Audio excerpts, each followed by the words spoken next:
जय हिंद दोस्तों, जय जगत। दोस्तों, भाजपा अक्सर कहती है कि हमारे प्रधानमंत्री बहुत ईमानदार है, उनके ऊपर कोई भी भ्रष्टाचार के आरोप नहीं है। मैं आपको आज नरेंद्र मोदी के सबसे बड़े भ्रष्टाचार के विषय में बताने जा रहा हूं। दोस्तों, आपने अक्सर सुना होगा कि कुछ खानदानी लोग, उनके यहाँ पे जो एक नया जनरेशन का बच्चा आता है, वो पूरी प्रॉपर्टी बेच देता है।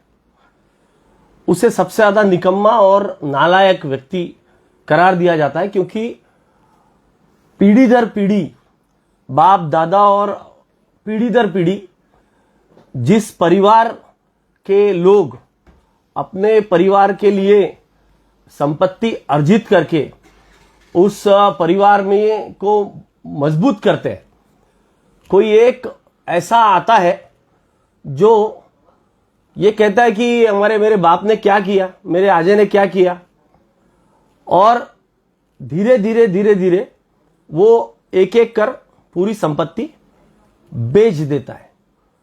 इसी तरह की चीज हमारे देश में हुई है। मैं आपको बताना चाहता हूं कि हमारे अलग अलग प्रधानमंत्रियों ने आजादी के बाद से भारत में पब्लिक सेक्टर अंडरटेकिंग्स का निर्माण किया। पब्लिक सेक्टर अंडरटेकिंग यानी सार्वजनिक क्षेत्र उपक्रम। ये पब्लिक सेक्टर अंडरटेकिंग बड़ी बड़ी कंपनियां थी, जिनमें 50% से अधिक जो ओनरशिप थी, जो मालिकाना हक था, वो देश का था। और इनमें कई हजारों लाखों नौकरियां इन पब्लिक सेक्टर अंडरटेकिंग्स ने निर्माण की, जिसके वजह से आज भारत जहां पहुंचा, वहां पहुंचने में हमें बहुत मदद मिली। तो मैं एक एक प्रधानमंत्री का नाम लेता हूं और बताता हूं कि कितने कितने पब्लिक सेक्टर अंडरटेकिंग्स उन्होंने बनाया और कितने उन्होंने प्राइवेटाइजेशन किया, यानी डिसइन्वेस्टमेंट किया, बेचा। तो जवाहरलाल नेहरू पहले प्रधानमंत्री, उन्होंने 33 पीएसयूज बनाए, प्राइवेटाइजेशन एक का भी नहीं किया। लाल बहादुर शास्त्री 5 पीएसयूज बनाए, प्राइवेटाइजेशन एक का भी नहीं किया। इंदिरा गांधी 66 पीएसयूज बनाए, प्राइवेटाइजेशन एक का भी नहीं किया। मोरारजी देसाई 9 पीएसयूज बनाए, प्राइवेटाइजेशन एक का भी नहीं किया। उसके बाद में राजीव गांधी 16 पीएसयूज बनाए, एक भी नहीं बेचा, एक का भी प्राइवेटाइजेशन नहीं किया। वीपी सिंह 2 पीएसयूज बनाए, परंतु एक भी नहीं बेचा, एक भी प्राइवेटाइजेशन नहीं किया। उसके बाद नरसिम्हा राव 14 पीएसयूज बनाए, एक भी प्राइवेटाइजेशन नहीं किया। आईके गुजराल 3 बनाए, एक भी नहीं बेचा। देवेगौड़ा 3 बनाए, एक भी नहीं बेचा। उसके बाद में आते हैं भाजपा के प्रधानमंत्री अटल बिहारी वाजपेयी, 17 बनाए, 7 बेच दिए।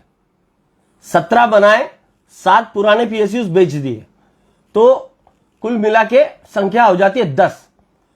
मनमोहन सिंह जी ने 23 बनाए, 23। प्राइवेटाइजेशन किया मात्र 3 का।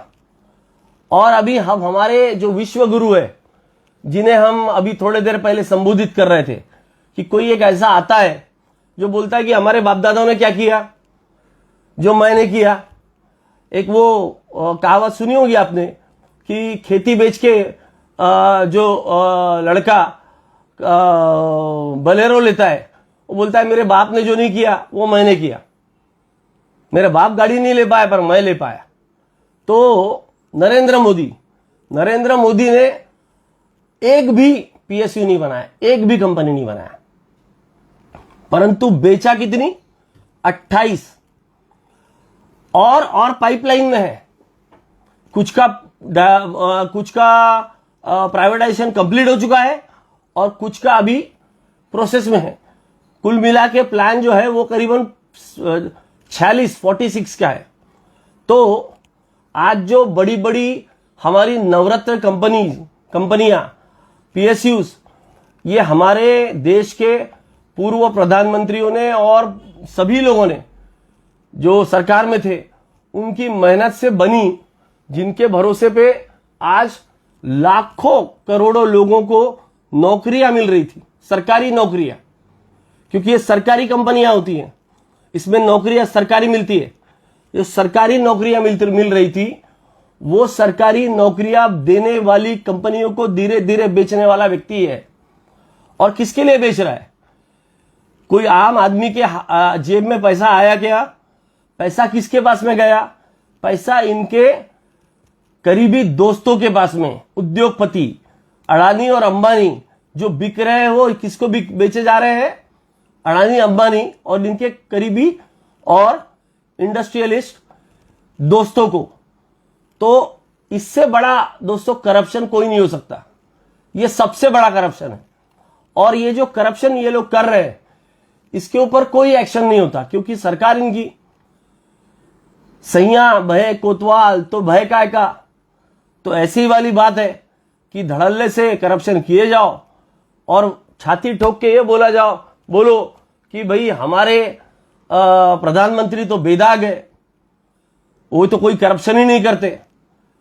तो ये मैंने आपको बताया दोस्तों, किस तरीके से देश की संपत्ति को बेचना, रेल बेची जा रही है, भेल बेची जा रही है, सभी कुछ बेचा जा रहा है। तो आज BSNL बेच दिया, एयर इंडिया बेच दिया। एयर इंडिया बेचने के बाद में किस तरीके से जो फ्लाइट के चार्जेस है, टिकट जो है, वो आज हवाई यात्रा कितनी महंगी हो गई सबको मालूम पड़ गया। तो इस तरीके से ये धीरे धीरे हमारे देश की संपत्ति किस तरीके से बेच रहे, इसका आप सब संज्ञान ले और आने वाले चुनावों में इसका उत्तर मतदान करते वक्त ये जरूर दे। धन्यवाद। एडवोकेट अक्षय समर्थ, महाराष्ट्र के नागपुर से।